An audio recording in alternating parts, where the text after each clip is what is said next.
Ladies and gentlemen, hey, hi, how you doing? Welcome back to the channel. Thank you so much for stopping by. We have got some breaking news today regarding Call of Duty. We've been discussing this here and there over the course of the past few weeks. There's been a lot of talk about Xbox and Call of Duty and their future relationship and how Call of Duty would be impacting Game Pass. There's been a lot of drama surrounding Call of Duty on Game Pass, especially since it became a day one title. They increased the cost of Game Pass, in my opinion, kind of took away the value behind the deal that was Game Pass for consumers. And as of today, it is now official. Charles Intelligence has posted saying, breaking, new Call of Duty games will no longer release day one on Xbox Game Pass. So this applies to all CODs going forward until maybe something changes way further on down the line. That means Modern Warfare 4 will not be a day one Game Pass title. That means COD 2027 will not be a day one Game Pass title. New Call of Duty titles will join Game Pass over a year after its release. That, I think, is maybe even more surprising than a game not being a day one Game Pass title for COD. It's going to be over a year until a new COD goes on Game Pass. Now, that doesn't mean that older CODs, like for instance, they could put BO2 or MW2 or Ghost or Advanced Warfare or whatever on Game Pass whenever. But a new COD that releases, let's say MW4, it's not going to join Game Pass until COD 2027 is out. They are pushing now all of the sales for Call of Duty to premium. No more subscription model to get in and get that easy access, which is going to have a large ripple effect on COD, maybe in some good, maybe in some bad ways. We'll discuss more in just a moment.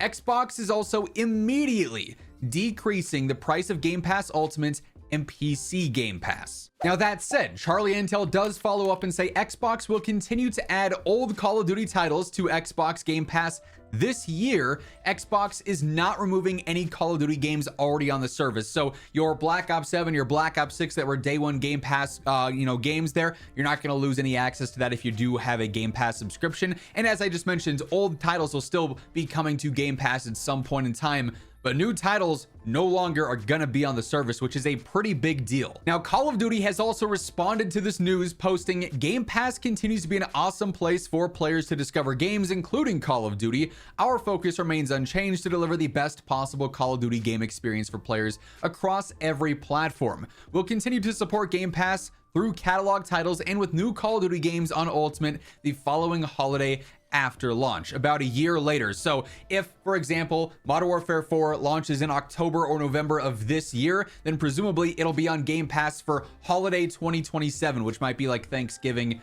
Christmas time around then. So really a massive shift here, a massive change in what's going on with Call of Duty on Xbox on Game Pass here. Xbox did put out their full official statement announcing this really out of the blue. So here was Xbox's official update here, the Game Pass Ultimate price update. Starting today, Game Pass Ultimate drops from $29.99 to $22.99 a month. Game Pass PC is going to drop from $16.49 to $13.99. Beginning this year, future Call of Duty games will not join Game Pass Ultimate or Game Pass PC at launch. New COD games will be added to Game Pass Ultimate and PC during the following holiday season, while existing COD titles already there will continue to be available. Game Pass Ultimate subscribers will continue to have access to hundreds of games on Xbox and PC, including current Call of Duty titles, the in-game benefits, online console multiplayer, and major day one releases. You can find more details about it, yada yada. Our players cover a wide breadth of geographies, preferences, and tastes. So while there isn't a single model that's best for everyone, this change responds to a lot of the feedback that we've gotten so far. We'll continue to listen and learn. So this is, like I said, and I have said multiple times already, a massive, massive shift for COD. This is big for the upcoming year, especially like when it's such a pivotal year for COD with GTA 6 on the horizon, with MW4 really needing to do well. Now, I would feel like we're definitely going to see the standard, hey, Call of Duty just had an insane sales week for launch.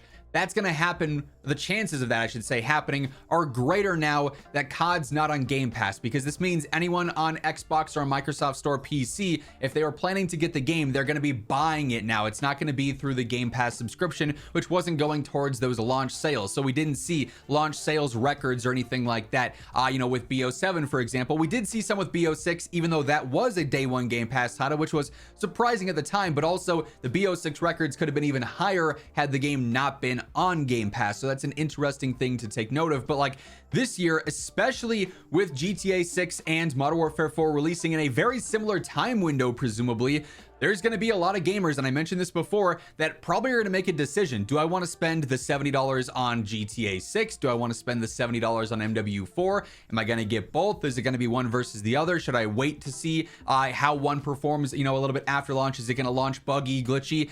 You know which game I'm referencing more here, though, right? Like which one has that reputation. That's all going to be factored into, I think, a lot of consumers, you know, minds and opinions this fall when these games end up releasing. This also means that the MW4 player counts, you know, if there's not a ton of hype going into launch, could actually suffer a little bit, because there's not that easy entry barrier, that free access, quote unquote, free access through a subscription. So it's not totally free, but you kind of get the points through Game Pass. A lot of people who already had Game Pass anyways were hopping on COD because of it, not necessarily getting Game Pass for it. So that creates an interesting dynamic as well, where is the player count still going to thrive if a huge chunk of people on PC and on Xbox are having to go through and actually pay for the game upfront in full, rather than just getting it through a subscription service they were already using? Now, while that all could be concerning for COD and have a ripple effect because of this change today, there is also an interesting dynamic of maybe this does help out a little bit with the cheaters. Like if you want to look at a silver lining of this scenario, Game Pass was a way for cheaters to get through very easy and get on the game very easy, because they could get cheesed codes for easy, cheap Game Pass stuff going on, like from the third-party sites or whatever. They get the Game Pass trial, they download COD, and they're cheating with basically no entry barrier there, rather than having to go through and spend the full $70 to get the premium title and to get into multiplayer and everything like that. So that could be potentially a benefit here for sure. But big picture here, this is a very, very big deal for the upcoming year for COD, in maybe the most important year in the franchise's history. So it is going to be very, very interesting to see how this all plays out. Obviously, a lot is going to be dependent on the marketing for Modern Warfare 4, on the beta for Modern Warfare 4, establishing trust with the community, building hype for that title. That's what's going to determine how successful this launch can be, I think, in a lot of ways. Now, this game is still going to sell insane amounts. It's going to have insane sales reports because it's Call of Duty. Their floor is the vast majority of games' ceilings, right? Like, it's absurd how big the game is, even in down years. But COD can't continue to go on this track of bad launch, like negative sentiment overwhelmingly is what the reaction is. They need a turnaround. They need to flip the switch, and Modern Warfare 4 certainly has a chance to do that, but it seems to be getting more and more difficult to reach that goal by the day. You've got GTA 6 on the horizon, no more Game Pass on day one. It's all sort of compounding here, and it's making for a very interesting situation. Obviously, we're coming up on reveal time, on official announcements for the game, so be keeping my eyes peeled. You guys know as soon as anything happens, I'll be covering it. So stay tuned. Be sure to hit that subscribe button to be in the know at all times. But that is going to wrap things up for this video. If you guys enjoyed it, be sure to drop a like on your way out. Once again, though, thank you so much for tuning in. And until next time, take it easy. Have an awesome rest of your day, and I'll catch you later. Peace out.